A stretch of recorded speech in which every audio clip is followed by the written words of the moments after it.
नमस्कार, आप देख रहे हैं दिल्ली ग्लो न्यूज। आपके साथ मैं हूं कल्याणी।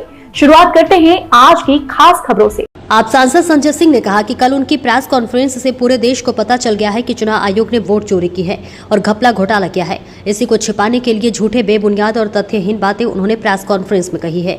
उनसे जो सवाल किए गए थे उसका जवाब नहीं दिया गया।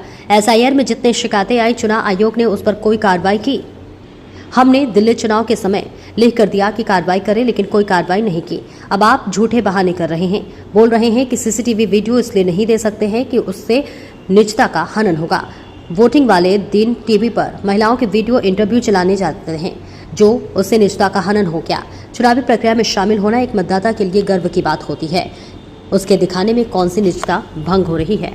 फुटेज जो है वो इसलिए नहीं दी जाती थी क्योंकि जो महिलाएं हैं, बेटियां हैं, उनकी प्राइवेसी में दखल पड़ेगा।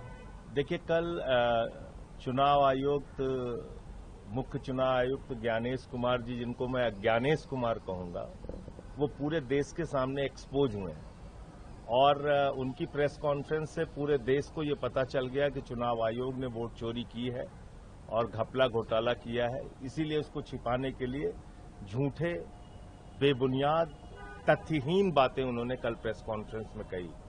उनसे जो सवाल किए गए थे उसका तो जवाब दिया नहीं। 65 लाख वोट आपने काट दिए। आप कह रहे हैं कि 22 लाख लोग पिछले 20 साल में मरे हैं, इसलिए हमने उनके नाम काटे। बहुत सारे लोग पलायन कर गए हैं, इसलिए हमने उसके नाम काटे। तो आप वो सारा डेटा डालिए ना, ऑनलाइन कीजिए, लोग सर्च करके देख सके कि जिंदा है कि मर गए, लोग ये जान सके कि उनका वोट किस आधार पर काटा गया है।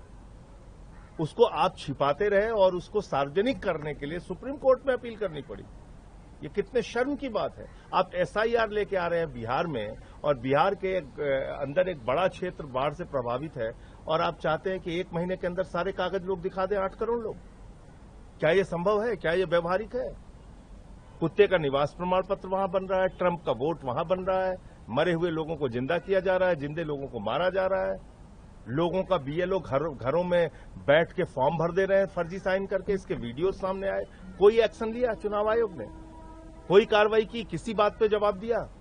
कहते हैं शिकायत आप शपथ पत्र के साथ दीजिए। हमने तो दिल्ली में शिकायत दिया, लिख के दिया, मिल के दिया, बताया कि भाई केंद्रीय मंत्रियों के घर में 33 वोट बने हैं, 22 वोट बने हैं, 15 वोट बने हैं, तो आप इस पे कार्रवाई कीजिए।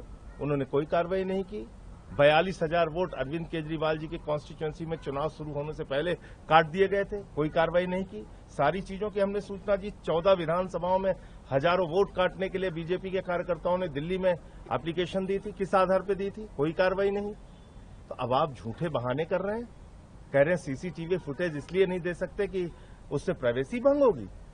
भाई, टीवी चैनल्स पे पूरब से लेकर पश्चिम तक, उत्तर से लेकर दक्षिण तक, कश्मीर से लेकर कन्याकुमारी तक जहां वोटिंग होती है, महिलाओं के वीडियो टीवी चैनल्स पे चलाए जाते हैं, उनके इंटरव्यू चलाए जाते हैं, मीडिया में खूब दिखाए जाते हैं, तो उससे प्राइवेसी भंग हो गई। चुनावी प्रक्रिया में शामिल होना एक मतदाता के लिए गर्व की बात होती है। उसको दिखाने बताने में कौन सी प्राइवेसी भंग हो रही है? दरअसल मामला ये है कि जब आप वो सारे CCTV फुटेज देंगे तो ये पता चल जाएगा देश के लोगों को कि एक ही मतदाता 3 जगह, 4 जगह, 6 जगह वोट दे रहा है। आप पकड़े जाएंगे, आपकी चोरी पकड़ी जाएगी, इसलिए आप भाग रहे हैं। वरना तो आज भी आपके नियम में है कि 45 दिनों के अंदर आप CCTV फुटेज उपलब्ध कराएंगे। तो 45 दिनों के अंदर आप CCTV फुटेज उपलब्ध कराएंगे, ये आपके नियम में है, तो उससे प्राइवेसी भंग नहीं होगी। तो कुल मिला के कल चुनाव आयोग की जो प्रेस कॉन्फ्रेंस थी वो एक कॉमेडी सर्कस के अलावा कुछ नहीं थी, और उन्होंने जितनी भी बातें की वो झूठी, बेबुनियाद और किसी तथ्य पे उन्होंने बात नहीं किया, और पूरे देश को उन्होंने चिल्ला चिल्ला के बताया कि चुनाव आयोग ने वोट चोरी की है।